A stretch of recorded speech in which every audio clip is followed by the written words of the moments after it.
یا بنی آدم قد انزلنا علیکم لباسا، اے اولاد آدم ہم نے تم پر نازل کیا لباس، یواری سوآتکم وریشا، یہ ڈھانکتا ہے تمہارے ستر اور تمہارے لیے زینت کا باعث ہے۔ لباس کو نازل کیا، یہ اس کی اہمیت اور اس کی شان بیان کرنے کے لیے لباس یہ اللہ کی بڑی نعمت ہے۔ دو بڑے اہم مقاصد کیا ہیں؟ تمہارے ستر کو ڈھانپتا ہے اور زینت کا اظہار ہے، انسان کی زینت کا اظہار بھی ہو جاتا ہے اور ستر کو ڈھانپتا ہے۔ یہ ڈھانپنا، لباس کا استعمال کرنا، یہ انسانیت ہے۔ جانور ہوتے ہیں جن کو لباس نہیں پہننا ہوتا، انسان لباس پہنتا ہے، بس بڑا نقطہ ہے، کافی ہے میرے خیال سے۔ ہاں، وَلِبَاسُ التَّقْوَىٰ ذَلِكَ خَيْرٌ، اور تقوی کا لباس یہ سب سے بہتر ہے۔ ظاہر کے عیوب کو چھپانے کے لیے لباس استعمال ہو جاتا ہے نا، یہاں زخم، یہاں کٹ چھپ گیا، سبحان اللہ۔ اسی طرح کردار میں بگاڑ پیدا ہو جاتا ہے، اعمال میں خرابی پیدا ہو جاتی ہے، اس سے بچنے کے لیے اور اس کی معافی تلافی کے لیے تقوی کا لباس، یہ باطن کا لباس ہے جو عیوب پر پردہ ڈالتا ہے اور عیوب سے بچاتا ہے، یہ لباس سب سے بہتر ہے۔ تو ظاہر کے لباس اچھے ہوں لیکن باطنی لباس بھی ہونا چاہیے، وہ ہے تقوی، خوف خدا اور نافرمانی سے اللہ کی بچنا۔ ذالک من آیات اللہ لعلہم یذکرون، یہ اللہ تعالیٰ کی نشانیوں میں سے تاکہ وہ غور کرے۔ یہ لباس کا عطا کیا جانا، تم لباس بناتے ہو، پہنتے ہو، یہ سب اللہ کی نعمت ہے، لعلہم یذکرون، تاکہ وہ غور کریں۔ یا بنی آدم لا یفتننکم الشیطان کما اخرج ابویکم من الجنت، اے اولاد آدم دیکھو کہیں شیطان تمہیں بہکا نہ دے جیسے اس نے نکالا تمہارے والدین یعنی آدم و حوا کو جنت سے۔ ینزع عنہما لباسہما لیریہما سوآتہما، ان کے لباس ان سے اتروا دیے تاکہ ان کے ستر یعنی پوشیدہ مقامات کو ظاہر کر دے۔ انہ یراکم هو وقبیلہ من حیث لا ترونہم، بے شک وہ یعنی شیطان اور اس کا قبیلہ، اس کی پارٹی کے لوگ تمہیں وہاں سے دیکھتے ہیں جہاں تم انہیں نہیں دیکھتے۔ یہ ہے بڑی اہم بات، جنات ہمیں نظر نہیں آتے، البتہ ان کے شرور سے بچنے کے لیے دعائیں ہیں، بیت الخلاء جاتے ہیں، اللہم انی اعوذ بک من الخبث والخبائث پڑھ کر جانا چاہیے۔ اسی طریقے میں زوجین کا تعلق قائم ہو، اللہم جنبنا الشیطان، اللہ ہم دونوں کو شیطان کے حملوں سے بچا، وجنب الشیطان ما رزقتنا، اللہ جو رزق یعنی اولاد تو ہمیں عطا فرما اسے بھی شیطان کے حملوں سے بچا۔ یہ اللہ کے نبی علیہ السلام نے دعائیں سکھائیں۔ بندہ لباس تبدیل کر رہا ہے، چینج کر رہا ہے، اتارتے وقت بسم اللہ، بس بسم اللہ پڑھ لیں، یہ بھی حدیث مبارک میں سکھایا گیا۔ تو یہ دعائیں بڑا قیمتی سہارا اور ذریعہ ہیں شیطان اور اس کی پارٹی کے حملوں سے بچنے کے لیے۔ فرمایا انہ یراکم ہوا وقبیل من حیث لا ترونہم، بے شک وہ تمہیں دیکھتا ہے اور اس کا قبیلہ وہاں سے جہاں سے تم انہیں نہیں دیکھتے۔ انا جعلنا الشیاطین اولیاء للذین لا یؤمنون، بے شک ہم نے شیاطین کو ان لوگوں کا دوست بنا دیا ہے جو ایمان نہیں لاتے، اللہ پر ایمان نہیں، آخرت پر ایمان نہیں، تو بھی شیطان کے ورغلاوے میں آنا آسان ہو جاتا ہے۔ اللہ ہم سب کو سچا پکا ایمان عطا کرے اور شیطان کے حملوں اور اس کی پارٹی کے لوگوں سے ہمیں محفوظ رکھے، اور اس کی پارٹی کے لوگ قرآن پاک کی آخری آیت ہے نا سورۃ الناس میں، من الجنۃ والناس، وہ جنات میں سے بھی اور انسانوں میں سے بھی ہیں۔ اب مشرکین عرب کا ذکر آ رہا ہے، وَإِذَا فَعَلُوا فَاحِشَةً قَالُوا وَجَدْنَا عَلَيْهَا آبَاءَنَا وَاللَّهُ أَمَرَنَا بِهَا، اور جب وہ کوئی بے حیائی کا کام کرتے ہیں تو کہتے ہیں کہ ہم نے اپنے باپ دادا کو اس پر پایا اور اللہ تعالیٰ نے ہمیں اس کا حکم دیا۔ معاذ اللہ، مشرکین عرب کا معاملہ تھا کہ کبھی وہ خانہ کعبہ کا برہنہ طواف کرتے، ایک خود ساختہ تصور کیا تھا، ارے جن کپڑوں میں گناہ کیا اب ان کپڑوں کو پہن کر اللہ کے گھر کا کیا طواف کریں، تو چلو برہنہ طواف کرو۔ یہ خاص ایک قبیلے کے لوگ تھے، ان سے کپڑا لے کر پہن کر پھر وہ طواف کرتے تھے، غلط تصور۔ فرمایا قل، آپ فرما دیجئے اے نبی علیہ السلام، ان اللہ لا یأمر بالفحشاء، بے شک اللہ بے حیائی کا حکم تو نہیں دیتا، یہ بے حیائی کی باتیں تمہیں شیطان سکھاتا ہے۔ اتقولون علی اللہ ما لا تعلمون، کیا تم اللہ تعالیٰ کے بارے میں وہ باتیں کرتے ہو جو تم جانتے نہیں، جھوٹی باتیں اللہ کی طرح منسوب کرتے ہو۔ قل امر ربی بالقسط، آپ فرما دیجئے میرے رب نے تو مجھے عدل کا حکم دیا۔ واقیموا وجوہکم عند کل مسجد وادعوہ مخلصین لہ الدین، اور اس بات کا حکم دیا کہ اپنے چہرے ہر نماز کے موقع پر سیدھے کر لو، مراد قبلہ رخ کر لو، اور خالص اسی کے حکم کے فرما بردار ہو جاؤ، اور اس کو پکارو اپنی اطاعت کو اس کے لیے خالص کرتے ہوئے۔ وادعوہ میں عبادت کا تصور بھی اور پکارنے کا مفہوم بھی۔ کما بدأکم تعودون، جیسے اللہ نے تمہیں پیدا فرمایا تم دوبارہ جی اٹھو گے، جس نے پہلی مرتبہ پیدا فرمایا تو اس کا تمہیں دوبارہ پیدا کرنا مشکل نہیں ہے۔ فریقاً ہدا و فریقاً حق علیہم الضلالہ، ایک فریق کو اللہ نے ہدایت عطا فرمائی اور ایک فریق یعنی ایک گروہ پر گمراہی ثابت ہو گئی۔ انہم اتخذوا الشیاطین اولیاء من دون اللہ، بے شک انہوں نے اللہ کے سوا شیاطین کو دوست بنا لیا ہے، وَيَحْسَبُونَ أَنَّهُمْ مُهْتَدُونَ، اور یہ گمان کرتے ہیں کہ بے شک یہ لوگ ہدایت پر ہیں۔ غلط بات ہے، باطل تصور ہے۔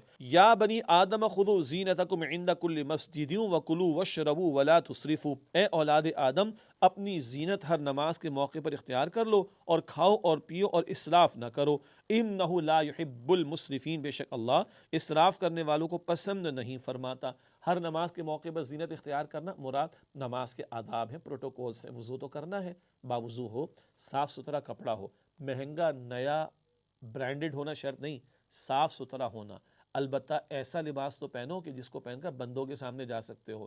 یہ کیا کہ سڑا ہوا پاجامہ پرانا سے پہن لیا، پرانے سے شارٹس پہن لیے، ہلکا سا بنیان پہن لیا، اور جی میں نے سطر ڈھانپ لیا، فرض میں نے پورا کر لیا، اللہ اکبر، یہ پہن کر تم اپنے باس کے سامنے جاؤ گے، اپنے ادارے کے ہیڈ کے سامنے جاؤ گے، وہاں شرم نہیں آئے گی تمہیں؟ آئے گی۔ تو اللہ کے سامنے شرم نہیں آتی؟ استغفر اللہ۔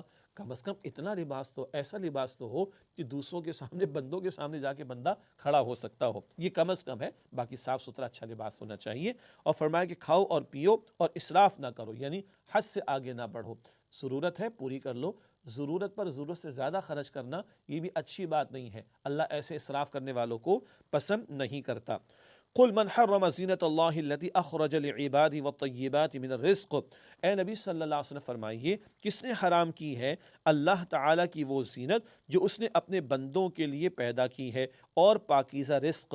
ایک تصور آ جاتا ہے خود ساختہ کہ فلاں فلاں پابندی اختیار کریں گے تو ہم اللہ کے قریب ہو جائیں گے۔ جاہل قسم کے صوفیوں میں، جوگی قسم کے لوگوں میں یہ بگڑے ہوئے تصورات آ جاتے ہیں۔ نہیں، اللہ نے تو جو تمہیں حلال نعمت عطا فرمائی ہیں، لباس کے اعتبار سے، کھانے پینے کے اعتبار سے استفادہ کرو۔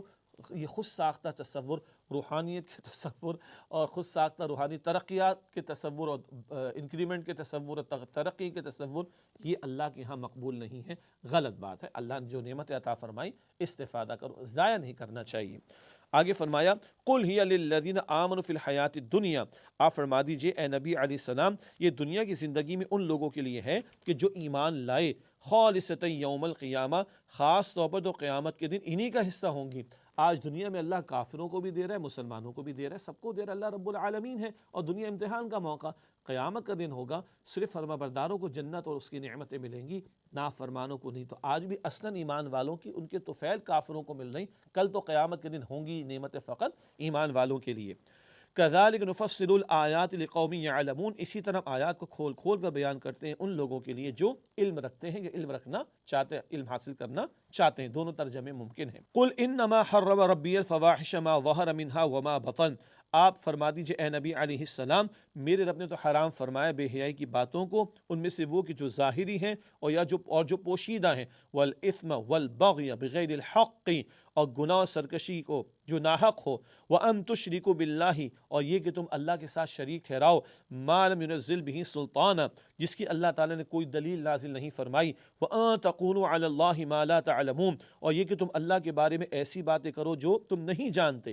یہ باتیں حرام ہیں، بے حیائی کی باتیں ظاہری ہو یا پوشیدہ، گناہ کی بات، ناحق سرکشی کی بات، اللہ کے ساتھ شریک ٹھہرانے کی بات، یہ باتیں ہیں جو اللہ نے حرام ٹھہرائیں، نہ کہ تم اپنے خود ساختہ روحانی ترقی کے تصور کی بنیاد پر کچھ چیزوں کو اپنے اوپر حرام ٹھہرا لو۔ وَلِكُلِّ أُمَّةٍ أَجَلٌ، اور ہر امت کے لیے مدت مقرر ہے۔ فَإِذَا جَاءَ أَجَلُهُمْ لَا يَسْتَأْخِرُونَ سَاعَةً وَلَا يَسْتَقْدِمُونَ، پس جب ان کا مقررہ وقت آ جائے گا تو نہ وہ پیچھے ہو سکیں گے گھڑی اور نہ آگے بڑھ سکیں گے۔ ہر ایک کے لیے جیسے فرد کی موت ہے، کسی قوم کے بارے میں اللہ کے فیصلے کا وقت بھی معین، نہ ایک لمحہ پہلے نہ ایک لمحہ بعد۔ یا بنی آدم اما یاتینکم رسل منکم یقصون علیکم آیاتی، اے اولاد آدم اگر تمہارے پاس تمہیں میں سے رسول آئیں، تمہیں میری آیات سنائیں، فمن اتقا واصلح فلا خوف علیہم ولا هم يحزنون، تو جو ڈرا اور اس نے اصلاح کر لی تو ایسے لوگوں پر نہ کوئی خوف ہوگا اور نہ وہ غمگین ہوں گے۔ اور یاد رہے آخری رسول آ چکے، رسول اکرم صلی اللہ علیہ وسلم، اب قیامت تک انہی کی رسالت چلے گی، ان کا پیغام چلے گا، جو اس کے تقاضوں پر عمل کرے ایسے لوگوں پر نہ خوف ہوگا اور نہ وہ غمگین ہوں گے۔ اس کے برعکس فرمایا والذین کذبوا بآیاتنا واستکبروا عنہا اولئک اصحاب النار، اور جن لوگوں نے ہماری آیات کو جھٹلایا اور ان سے تکبر کیا یہی لوگ آگ والے ہیں، ہم فیہا خالدون، وہ اس میں ہمیشہ رہیں گے۔ اللہم اجرنا من النار، اے اللہ ہم سب کو آگ کے عذاب سے محفوظ فرما۔ فمن اظلم ممن افترى علی اللہ کذبا او کذب بآیاتہ، بس اس سے بڑا ظالم کون ہوگا جس نے اللہ تعالیٰ پر جھوٹ گھڑ لیا یا اس کی آیتوں کو جھٹلایا۔ اولئک ینالہم نصیبہم من الکتاب، یہ وہ لوگ ہیں جنہیں ان کا حصہ کتاب لوح محفوظ میں لکھا ہوا پہنچے گا، دنیا میں اللہ کافروں کو بھی دے گا۔ حتی اذا جاءتہم رسلنا یتوفونہم، یہاں تک کہ جب ہمارے بھیجے ہوئے فرشتے ان کے پاس ان کی جانیں نکالنے کو آئیں گے، قالوا اینما کنتم تدعون من دون اللہ، وہ کہیں گے کہاں ہیں وہ جن کو تم اللہ تعالیٰ کے سوا پکارتے تھے، قالوا ضلوا عنا وشہدوا علی انفسہم انہم کانوا کافرین، وہ جواب میں کہیں گے وہ ہم سے گم ہو گئے اور یہ لوگ اپنی جانوں کے خلاف گواہی دیں گے کہ بے شک یہ کافر تھے، خود اعتراف کریں گے ہم نے کفر کیا تھا۔ قال ادخلوا فی امم قد خلت من قبلکم من الجن والانس فی النار، اللہ تعالیٰ فرمائے گا تم داخل ہو جاؤ جہنم میں ان امتوں کے ہمراہ جو گزر چکی ہیں تم سے پہلے جنات اور انسانوں میں سے۔